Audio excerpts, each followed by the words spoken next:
Om Sahana Vavatu Sahanau Bhunaktu Sahaviryam Karavavahai Tejasvinavadhitamastu ma vidvishavahai. Om Shanti Shanti Shanti. Om Sadashivasamarambham Shankaracharya Madhyamam Asmadacharya Paryantam Vande Guru Paramparam Shrutismritipurananam Alayam Karunalayam Namami Bhagavatpadam Shankaram Lokashankaram Samastajana Kalyane Niratam Karunamayam Namami Chinmayam Devam Sadgurum Brahma Vidvaram Sarva Vedanta Siddhanta Gocharam Tamagocharam Govindam Paramanandam Sadgurum Pranatosmyaham. Hari Om.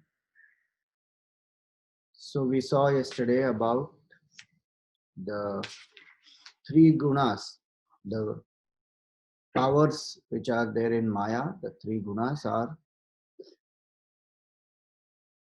Avarana Shakti, the power to veil is called Tamas. Vikshepa Shakti, the power to project is called Rajas. And Jnana Shakti is the power to discriminate and to know, that is Sattva Guna. So in 110 we saw that Rajas, Tamas, Sattva, Miti, Prasiddhaha. These are the three gunas which are there in Maya. And how are they known? They are known only through their effect. Maya itself is not possible to be known directly. It's an indescribable power of the Lord. From the effects of Maya, from the effects of the three gunas, we infer that these powers will be in Maya. The three gunas by themselves also we cannot know unless we see their expression. So what are these three gunas in detail? Prathitai Swakaryehi. They are distinguished by their respective functions. So when we see their functions, then we understand, oh, this is the expression of Rajoguna, this is the expression of Tamoguna, this is of Sattvaguna. So then Rajoguna was described in 111. Vikshepa Shakti, Rajasa Kriyatmika. So as I said earlier, each guna has two parts. One is the part which is necessary and one is the part which causes bondage. Now the word guna itself means one is quality or a mood. The second meaning of the word guna is rope by which one gets bound.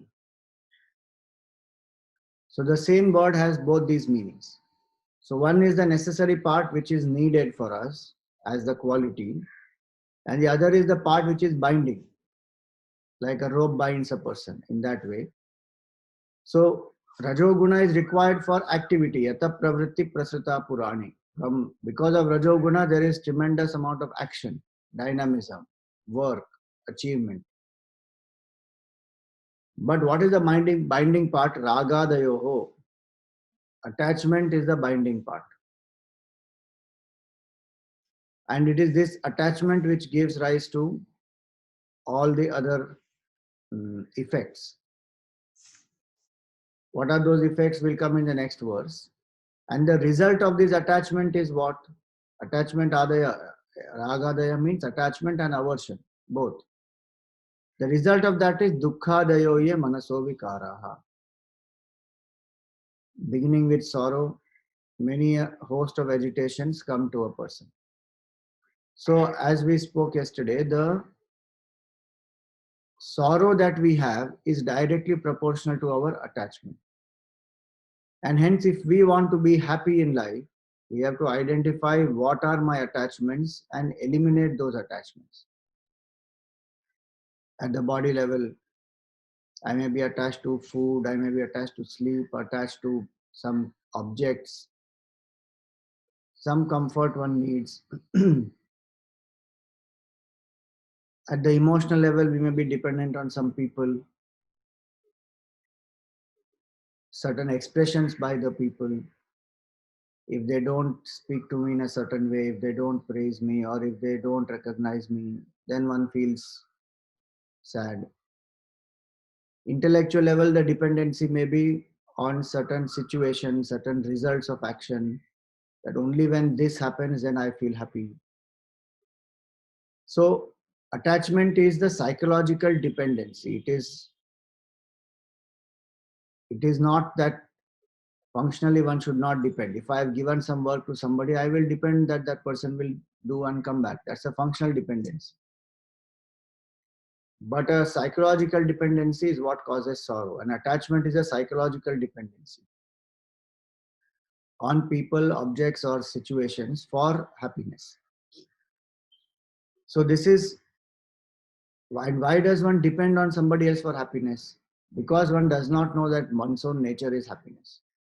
So that's how the veiling happens on one hand, that my nature is happiness, and then the projecting happens that there is happiness somewhere else. Hence we form those equations that I plus this object is equal to happiness. So to be detached means to remove the psychological dependency. It is not to go away from everything. That may happen if required. If one is not interested anymore, then one may go. That is dispassion, what we spoke about earlier in Sadhan Chatushtay.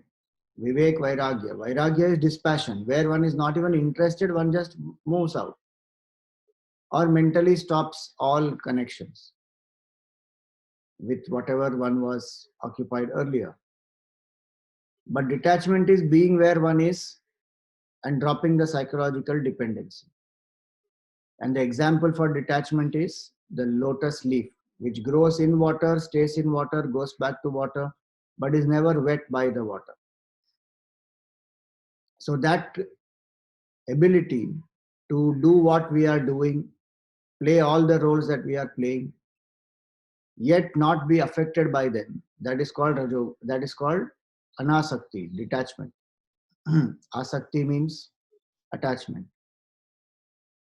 So a great master said, जो आ सकती है वो जा भी सकती है.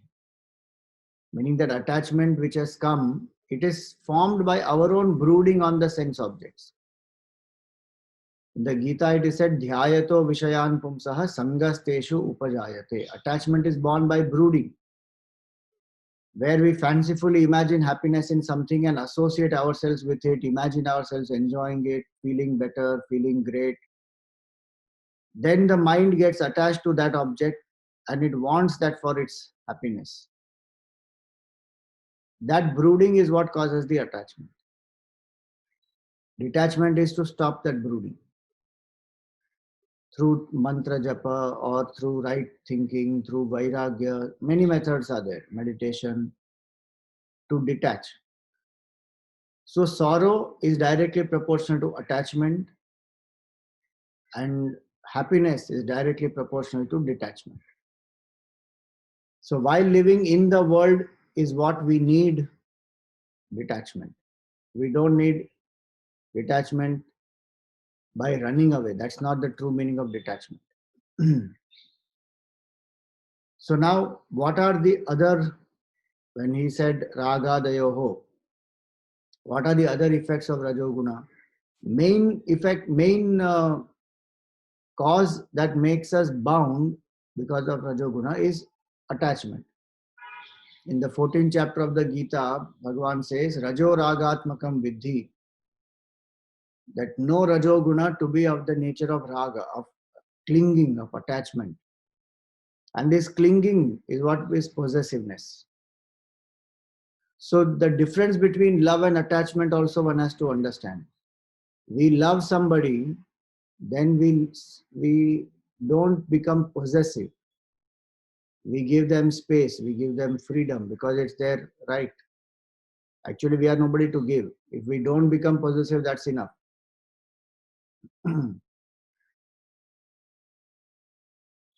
Where the person has independence to do what they want, respond in the way they want, and we keep our independence to respond. where we don't insist that one has to be like this, speak like this, respond like this, do like this.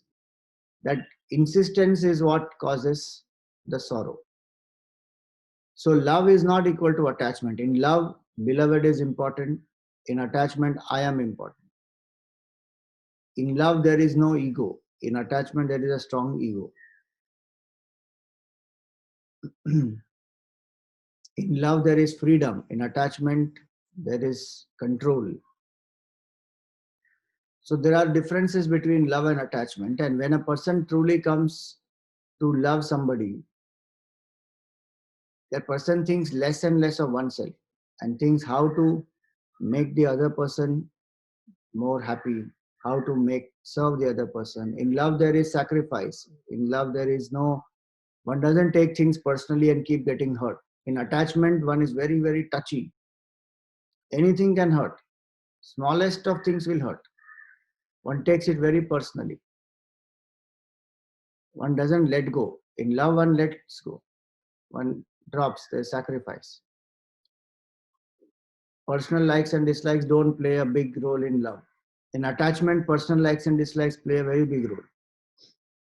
So that way, the quality of attachment is that which makes us miserable. And what are the effects? Along with attachment, there are so many other effects of Rajoguna that bind. So 112 tells us, Kama Krodho Lobha Dambhadya Suya Hankareshya Matsaradyastu Ghoraha Dharma ete rajasa pum pravrittihi yasmadesha tadrajo bandha hetuhu. So what are the effects now? You know, it is like marketing one does, no? New Year is going to come now. So many people will start giving offers. 1+1 free, 1+2 free. So like that, Rajoguna, the main quality is attachment. And with that attachment, so many other things come free. We don't even have to ask for it. They're just provided free. Kamaha, selfishness, krodhaha, anger, lobha, greed, dambha, hypocrisy, asuya, jealousy, ahankara, ego, 6. Asuya is complaining attitude, irsha is jealousy, and matsara. Irsha and matsara is same, jealousy. Matsaradhyastu ghoraha. Adhyastu, adi means includes lust, includes delusion, intoxication, all those. And ghoraha, these are terrible. Dharma ete rajasaha pum pravrittihi. When a person is overcome by rajoguna, then the human being acts under the influence of all these. These are terrible. Why? Because each of them, one of them is enough to make the mind very disturbed. Imagine the mind which is filled with all these. Selfishness.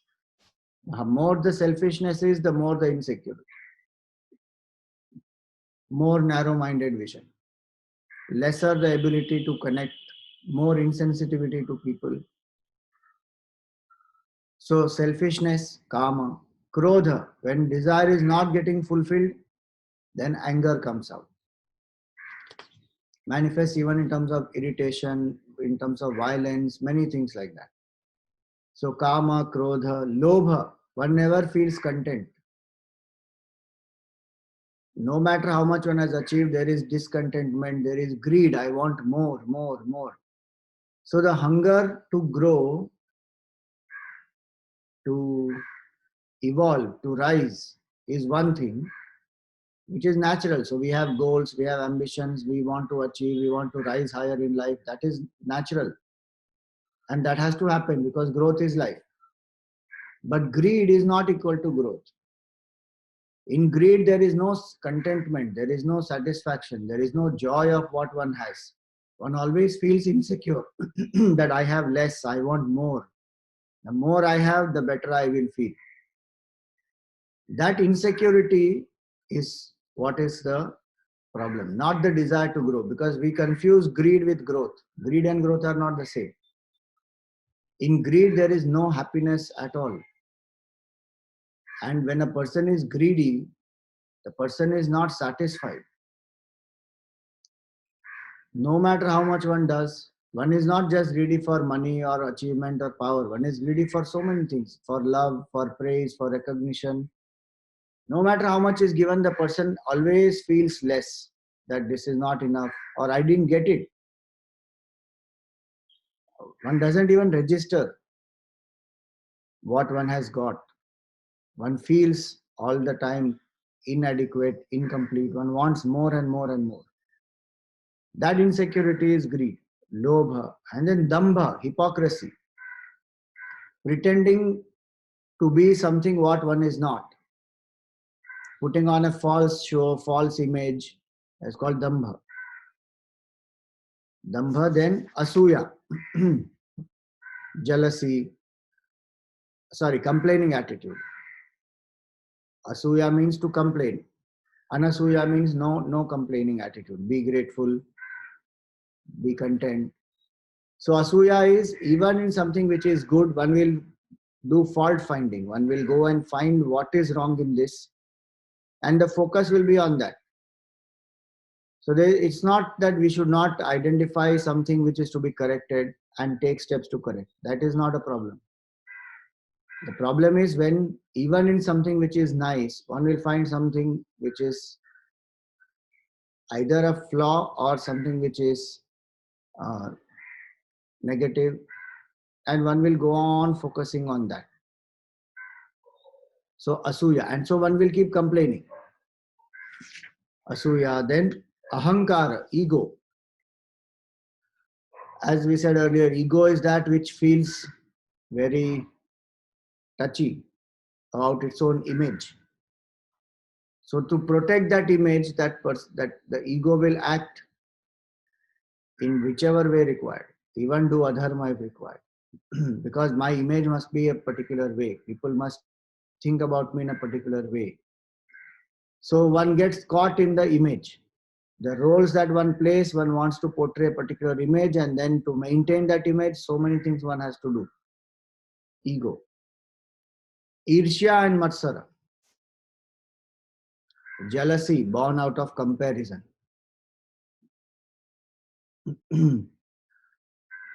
Envy.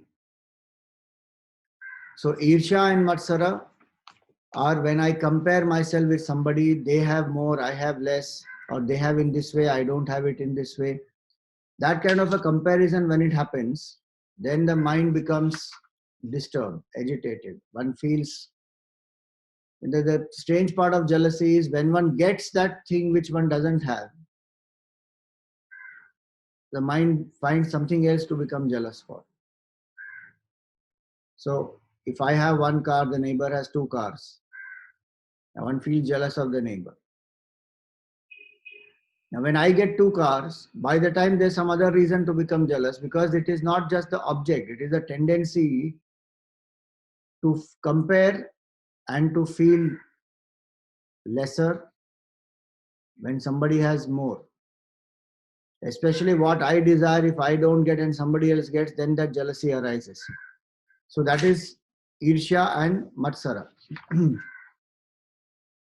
So one distinction that has been given here is Irsha is jealousy, where one is jealous because of comparisons. Matsara is one meaning given here in contrast to Irsha is that Matsara is a tendency not to part with the things which are inexhaustible. Example, preventing a person from drinking from a well dug by the king. This is a commentary of Shankaracharya ji, Chandrasekhar Bharati of Sringeri Math. In that commentary, the distinction is given. So there, Matsara is this, that where one prevents other people from utilizing certain resources. That's the assertion of power, authority, control. And Irsha is being jealous of somebody who has what I don't have. So Irsha. Matsaradi Astu Ghoraha. And these are all very terrible. So yes, Rajoguna is responsible for a lot of our achievements, actions, goals, rising higher in life. But if this is based on attachment, then all these seven will come. The rest of them, all of them will come. Hence, what should a seeker do? How does one transform this Rajoguna in such a way that one is dynamic, but one is not affected by these by these agitations? The cause which we saw is raga, attachment. So Karma Yoga is the solution for exhausting the Rajoguna, as well as to purify the mind through activity. Where I'm acting for a noble cause, I may be doing work in my house, taking care of my family, or going out as a professional, having my own business, any of these. But when I do it with the selfless attitude that this is dedicated to my family, this is dedicated to the Lord, this is dedicated to, let us say, the harmony in my family or a community or a country, whatever work I am doing, when there is a higher sense of dedication, where ego fulfillment, gratification is not there, then that work will not have this binding effect. So the existing tendencies will get exhausted and new tendencies will not get created. That's how the mind becomes purified. So Karma Yoga is the method to get out of the binding effect of Rajoguna. Dharma ete rajasa pum pravrittihi. These are the nature of uh, actions which are born out of attachment. Rajasaha pum pravritti. Yasmadesha tadrajo bandha hetu. And hence Rajoguna in this way becomes a cause of bondage. So activity does not bind. Attachment binds. And all the host of things which come with attachment, they bind. So if I want to become sattvic, I should not go away from activity, because if I go away from activity, I may slip into tamas. The Rajoguna is such a guna that if I overwork also, if I exert too much, then also I slip into tamas. Because the body will get exhausted, the mind will get fatigued, burnt out, and that's what is happening today. How is it that young people are getting stressed out? People at the age of 35, 40, 45, they are getting heart attack, they are collapsing because overwork, unreasonable timelines, no moderation. So when this happens, then the body goes into tamas. It has to snatch rest. One will get drained and exhausted completely. So if I exert too much in Rajoguna also, I will get into tamas. If I simply withdraw from Rajoguna and say that no, I am not going to do work, I will only meditate, I will just do a little bit of, some daily duties which I have to do in terms of taking care of the body, etc. Then again one slips into inaction and tamas. One feels restless. Because Rajoguna is there, one will not be able to sit quietly. But then one may do something which is unproductive also. So if I don't handle this Rajoguna well, either I will slip into tamas, or I will start doing unproductive things, or I will feel very, very restless. And hence it is that Karma Yoga is a very, very important step in the evolution of a seeker. So Rajoguna is this. Now what is Tamoguna? Rajoguna is caused because of Tamoguna. That's strange, no? But tamas is inactivity. That inactivity is causing activity. It is not like that. What is Tamoguna? Let us see. Esha vrittir Esha vrittirnama tamogunasya shaktiryaya vastvavabhasaten yatha. सैषा निदानं पुरुषस्य संसृतेः विक्षेपशक्ते प्रवणस्य हेतुः. So this vritti is called tamo guna. Esha vrittir nama tamo gunasya. What vritti? Shaktiryaya vastu avabhasate anyatha. That because of which there is a veiling happens, and that veiling is the cause of a thing being seen as something else. Like the rope gets veiled, that is tamoguna. And because of that tamoguna, this rajoguna, the snake gets projected. So the veiling power is tamas. And when the veiling happens, it doesn't stop there. A different projection also will happen. That is rajoguna. The projecting power is rajoguna, veiling power is tamoguna. Saisha nidanam purushasya samsritehe. This is the cause of the transmigration of the individual. Birth and death. That is called samsriti. Literally, samsriti means to slip and fall. So we have slipped and fallen from our true nature, and then we are going round and round in the cycle of birth and death.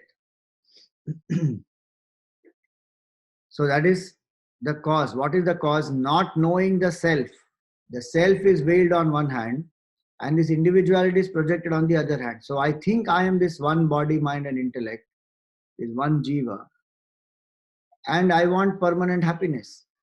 Because I've fallen from my nature of permanent happiness, I've forgotten that is my true nature. And from my infinite state, I'm identifying with just one BMI. So that causes feeling of incompleteness, and then I want completeness from outside. So many desires I want to fulfill. And every desire I fulfill gives temporary happiness, gives rise to more new desires. Now all desires are not fulfilled in one life, so I have to take more bodies, more births, and this cycle goes on. The root cause is what? Ignorance of the self. So ignorance is tamoguna. The necessary part of tamoguna is that it is required for sleep and rest. The binding part of tamoguna is ignorance and the results of ignorance. Vikshepa shaktehe pravanasya hetuhu. It is the cause for this vikshepa shakti. So the ignorance in us, indulgence, laziness, lethargy, carelessness, procrastination, these are all effects of tamoguna which will bind. Just like we saw for rajoguna, for tamoguna also all this will be there, and they all are given in the Gita. Pramada, alasya, nidra, all these are tamoguna. Careless attitude, mediocrity, chalta hai attitude, all tamoguna.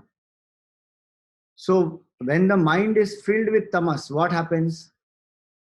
Very strange thing happens is, tamoguna is such a guna that it will not even allow me to know that I am in tamoguna. Sometimes, yes, we know we are being lazy, we are being careless, we are aware of that. But many times we are not aware of that. It has become a way of life. So tamoguna is the guna which is the guna of ignorance. I don't know. I don't know at two levels. I don't know about the self, that's the deepest level. But I even don't know so many things because of tamoguna. What is happening in the country? No idea. What is happening even within our body? No idea. In our mind, why we are getting so agitated or disturbed, or why are we not feeling happy? Why are we feeling greedy?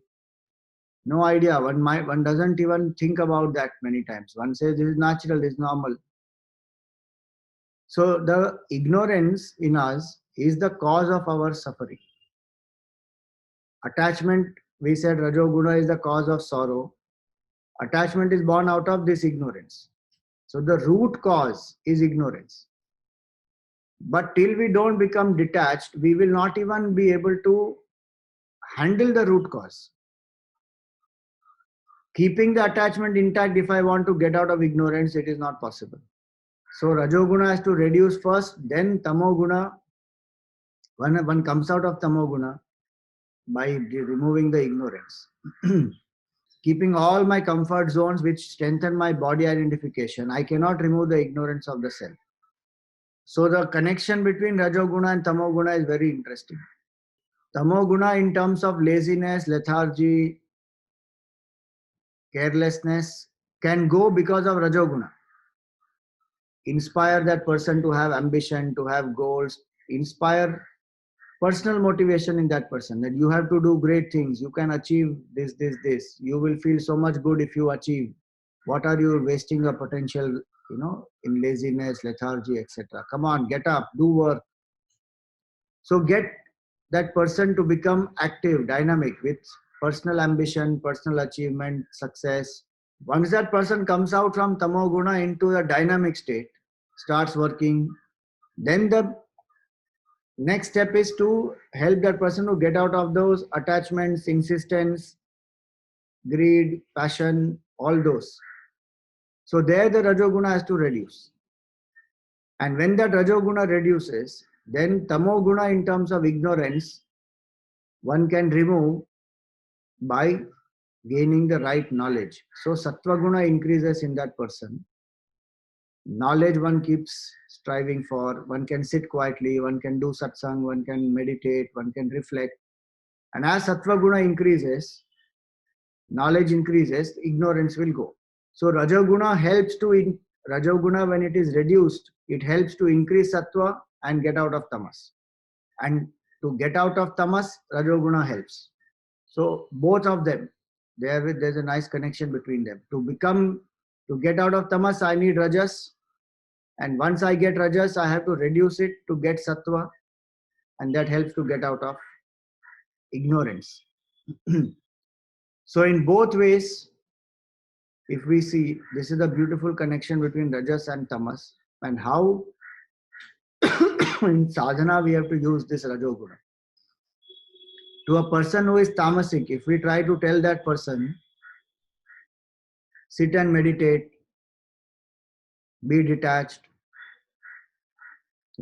have dispassion in mind, control your senses, it will not be possible.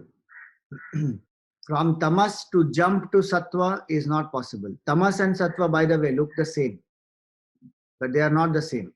From tamas, one comes to rajas, rajas to sattva. That's the progression. So now, this is the nature of tamoguna, where the ignorance of the self makes me feel bound, and then that's the cause of birth and death. Vikshepa Shakti Pravanasya Hetu. Now the next one, he gives an analogy that even a wise person, learned person also doesn't find it so easy to live up to the knowledge. So see 114th one. Prajnavanapi panditopi chaturaha apyapyanta sukshmarthadruk vyalidhastamasa naveti bahudha sambodhitopi sputam भ्रान्त्यारोपितमेव Sadhu कलयति आलम्बते तद्गुणान् हन्तासौ प्रबला दुरन्ततमसः शक्तिर्महत्यावृतिः. So he says here, prajnavanapi panditopi. A person may be prajnavan, may be wise, meaning the difference between prajnavan and pandita given here in the commentary of Shankaracharya ji here is, prajnavan is somebody who is able to take past, present and future into consideration and make wise decisions. Prajnavan. Pandita is somebody who is well versed in scriptures.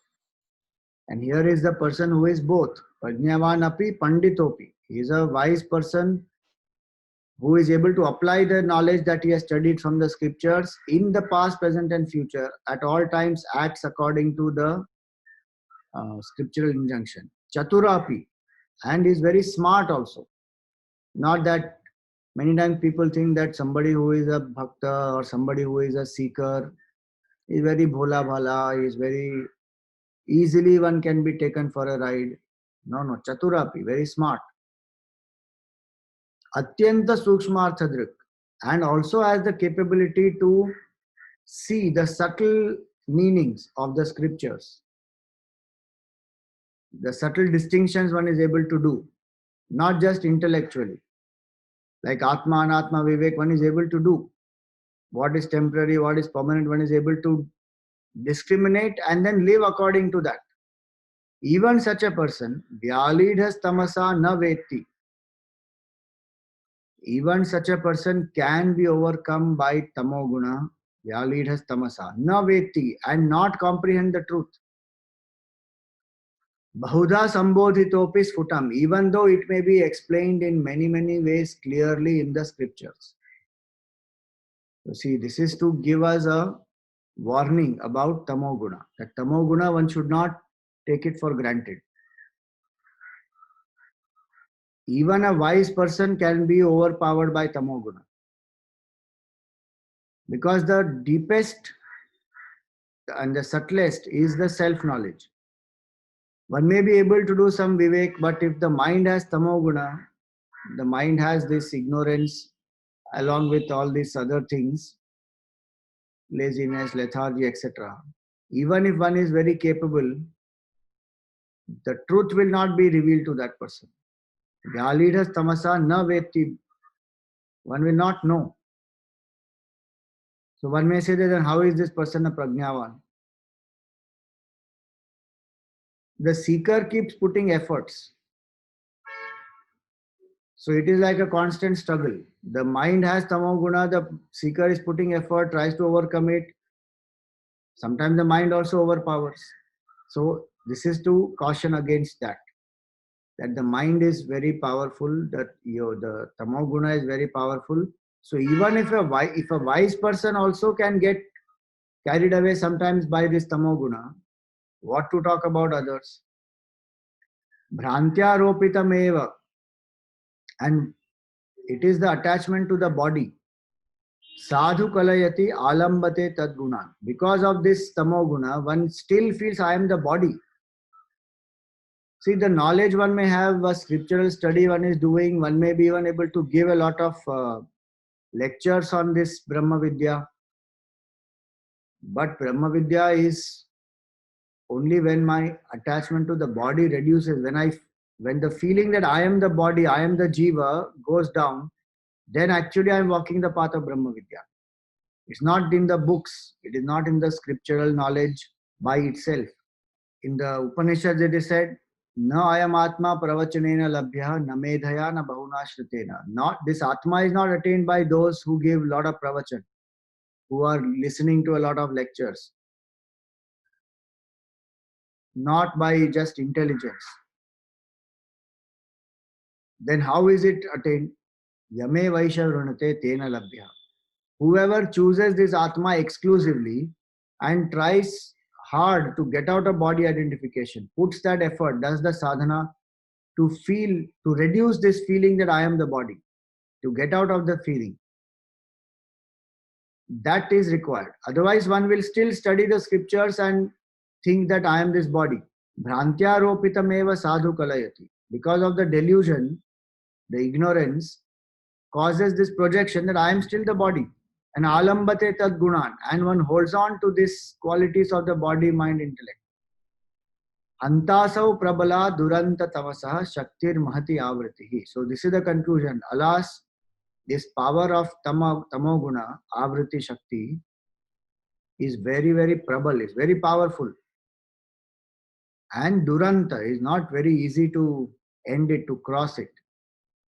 So this is to caution that don't take this tamoguna lightly. Why this caution is given? Because tamoguna is veiling the self and making me ignorant of the self. And because of that, then I am extroverted. Action is more easy to understand inaction is more. So when I'm not doing activity, I am inactive. That is also more easy to understand. But that there is an ignorance in me because of which I don't know the self, hardly anyone knows that. And here the example is even a person who knows that scripturally, till the efforts are not done to reduce body identification, one will not be able to come out of this bondage.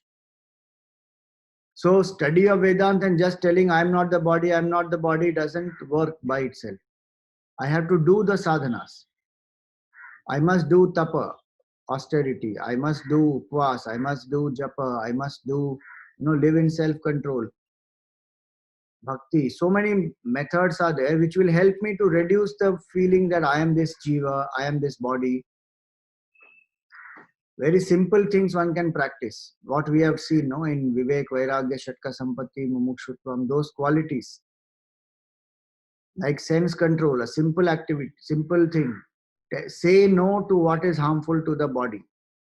The body may crave for it, but deny to the body what is harmful to the body and give the body what is good for the body. One simple rule it is. But that will help me a lot in the sadhana to reduce my body identification. When I am working in the world, to constantly think I am an instrument, I am not the karta, that will help me to reduce the jiva bhav, to reduce the ahankar and karta bhav. These sadhanas one has to do. Then this will have become possible that I will cross over tamas. Otherwise, tamoguna doesn't even allow me to do sadhana. That's the power of tamoguna. It's not just ignorance of the self. It is the lack of initiative to rise above body identification. Tamoguna is that. Laziness, lethargy is not only in terms of sleeping or postponing work. It is also postponing sadhana, not doing sadhana. That is tamoguna. If I know that every day I have to go for exercise, every day I should meditate 20 minutes or study for 20 minutes, what prevents me from doing it? It will be either excessive rajoguna, that I have lots of things to do so I can't do this. I get exhausted, I want to sleep, I don't have time for all this. Or there's a laziness, there's a lethargy to do this. Some excuse the mind will cook up and one will postpone it, one will avoid it, ignore it. So the ego in us operates so strongly using tamoguna that even if I studied, even if I know everything, like so many people know, like the doctors themselves know that smoking is bad for health. And they may be helping patients to get out of that addiction for smoking. And when that is over, when their work is over, they come out of the clinic and then they will be smoking. That is called tamoguna, where the ignorance is not allowing me to apply this knowledge, even if I know all that. Prajnavanapi, Panditopi, Sukshmarthadrik, everything. So knowing and not being able to apply, Tamoguna does that to us. So consciously one has to work. That's what is called Sangharsh. Sadhana is Sangharsh. Sadhana is not, it is a constant struggle. If there is no Sangharsh happening in my life, if there is no struggle in my life to rise higher in terms of this inner evolution, that's Tamoguna. One should ask oneself, what is that against which I am struggling right now to overcome this tendency? Constantly there has to be that mode where I keep getting out of all that which binds me one by one by one. And there's a long list which is binding me. So just the knowledge of the scripture is not enough. Sometimes the knowledge of the scripture gives me a feel-good factor. And I feel that yes, I am a sadhak because I am studying the scripture, because I am, very well versed with the study. I am reflecting upon it. I can give talks on it. I am sharing the knowledge with people. So I am doing sadhana. No doubt this is one sadhana. But has this led me to reduce my body identification, my identification as a jiva? That is important. If that is not happening, then I have to look into that, because that tamoguna binds me like that. That's why the verse here is saying hanta. Asau Pravala. This is, oh alas, this is such a powerful Maya that it makes one feel that one is walking the path when one may not be actually walking the path in the deepest sense of the term. One may just be doing it superficially. That one is studying, one is learning, one is reflecting, one is teaching. That's all.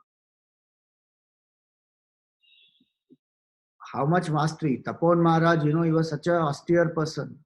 The food that he used to eat would be so bland. No comforts. In such cold in Uttarkashi also, he may not go near the fire and warm his hands. Titiksha he was cultivating, and the body has to deal with it. I am not the body. In that cold, he used to sit there, practicing Sakshi Bhav, that I am the witness, this is the body, what it is going through. Basic necessities he gave to the body, not little more also. And even to Gurudev, how he taught. When Tapon Maharaj, in his last moments, he is about to drop the body, not last moments, in the last few days. He was very sick, he was not feeling well. And Gurudev came to Uttarkashi and requested Tapon Maharaj that please come to Delhi. We will get you treated there. And Tapon Maharaj said, why people don't die in Delhi? I have lived my whole life in the Himalayas. Now why should I leave the Himalayas and go to Delhi? Because death is anyway inevitable. And then he told Tapon Maharaj, he told Gurudev, Chinmaya, it is very easy to teach Vedant, but it is very difficult to live Vedant. Can you imagine, even at that time, Tapon Maharaj is still teaching him and telling him it's very easy to teach Vedant, but very difficult to live Vedant. That I am not this body. To be able to operate from that is the strength. What does not allow me to do that is my own tamoguna, my own rajoguna. So that tamoguna, which does not allow me to do sadhana to reduce the body identification, and on the other hand, rajoguna strengthens the body identification. How will a person come out of this? This is the power of the Maya. Power of Maya is not outside. When we say power of Maya, the Maya is very tempting. Maya is very bewitching. No such glamorous things are there in the world. None of that is actually binding. Because the same world Mahatmas also are living. Nothing happens to them. So it's not the world outside. It has a very, very small role to play. The toys are very tempting to a small child, but father and the mother who have grown up, it doesn't tempt anymore. Why? Because the interest is not there anymore. Same way, what binds us is not the external world. What binds in Maya is this Rajoguna and Tamoguna. That's the power which is operating here. That is binding.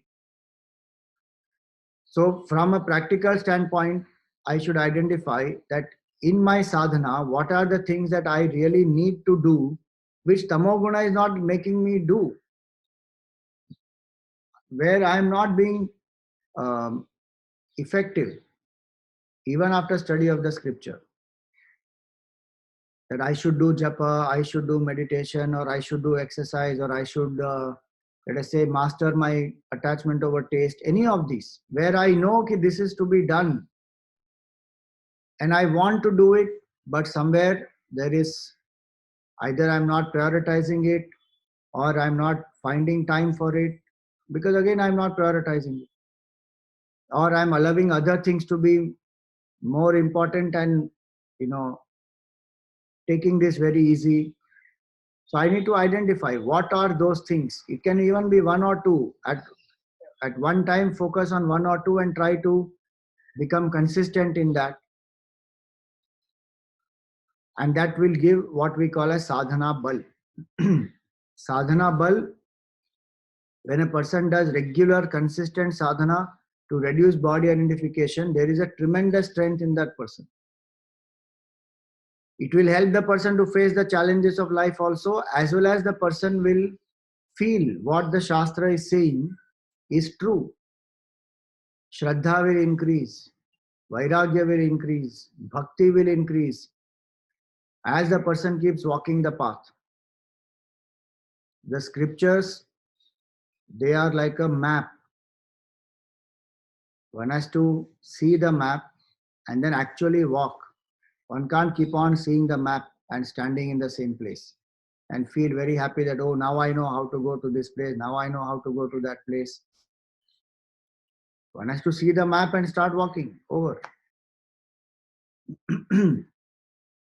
So one in sadhana, that is what one has to do, identify. Now, tamoguna and rajoguna we saw. Little more about tamoguna is said here. Two more verses are here. Abhavana va viparita bhavana sambhavana vipratipattirasyaha samsargayuktam na vimunchati dhruvam vikshepa shakti kshapayatyajasram. Now here are some words. Abhavana means absence of right judgment. Then viparita bhavana, a contrary judgment. Sambhavana, a very vague notion or doubt. Sambhavana is also in the commentary Shankaracharya ji has split it as samshaya bhavana. It means a doubt. Generally, otherwise, sambhavana means a possibility. In this context, it means a vague notion or a doubt. Sambhavana. Vipratipatti rasya. In Gurudev's commentary, he has translated Vipratipatti as doubt. In Shankaracharya's commentary, he has translated Vipratipatti as a contrary impression. So 4 words are there actually. So abhavana means not knowing that there is a self. Abhavana, absence of current judgment, that I don't know that there is a self. Viparita bhavana is contrary judgment. In what sense? To feel that the body is the self means I am this body. The world is real. That is viparita bhavana. Because the fact is I am not the body and the world is not real. That is called dehatma bhav or anatmani atma buddhi. That's the definition actually. Viparita bhavana means anatmani atma buddhi. That which is anatma, which is this body or the jiva, to feel that this is the atma means I am this. That is contrary judgment. Then sambhavana means a very vague notion. What is the self? Very vague notion. How I am not the body, not much clarity. So that is either a vague notion or lot of doubt. How can I be the body? I am not this body. If the scripture is saying that, how is that even possible? To have those doubts, how can the world not be real? World is definitely real. So there is a doubt that is created. Samshaya. That is sambhavana. And vipratipatti is also actually contrary judgment only. To think that the world has happiness, where the world is not having happiness actually. So it's a contrary thought. It's a opposite. Yeah, opposite. That's the word. To think of it in an opposite way, that is vipratipatti. Now these words, samsarga yuktam na vimunchati dhruvam. Because of tamas, these 4 will be there. And vikshepa shakti kshapayati ajasram. And because of this tamoguna, when these 4 are there, that vikshepa shakti throws a person again and again into this cycle of birth and death. Ajasram, kshipayati. Endless it seems. The cycle of birth and death seems endless, ajasram. Why? Because of these 4. Not being aware of the self, abhavana. Thinking of the body as the self, viparita bhavana. Having the doubts that how can I be the self and I not be the body, sambhavana. And vipratipatti, is again opposite. To think of immortal as mortal, opposite.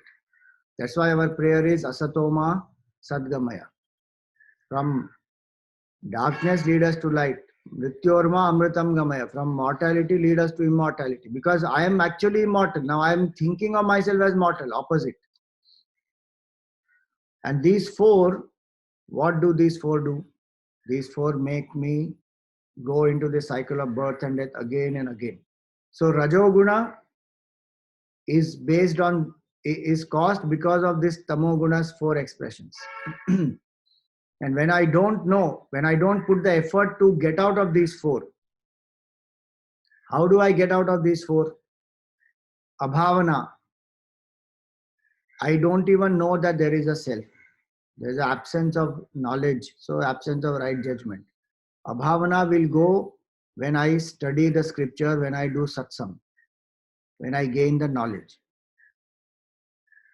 Viparita Bhavana will go, Viparita Bhavana and Vipratipatti will go by steady contemplation. That how I am Brahman. I am not the body. And Sambhavana will go by reflection. Using logic and experience and scriptural declaration, I reflect and remove my doubts. So, Abhavana goes by Shravan, Sambhavana goes by Manan, Viparita Bhavana and Vipratipatti goes by Nididhyasana. And that's why this is called Jnana Sadhana. To gain the knowledge of the self, Shravan, Manan, Nididhyasana is the main Jnana Sadhana. And they help me to remove this. Abhavana, Sambhavana, and then Vipratipatti and Viparita Bhavana. And that is how one will come out of this cycle of birth and death. So for today, we will stop here. Om Purnamada Purnamidam Purnat Purnamudachyate Purnasya Purnamadaya Purnameva Vashishyate. Om Shanti Shanti Shanti. Harihi Om Shri Gurubhyo Namaha. Harihi Om.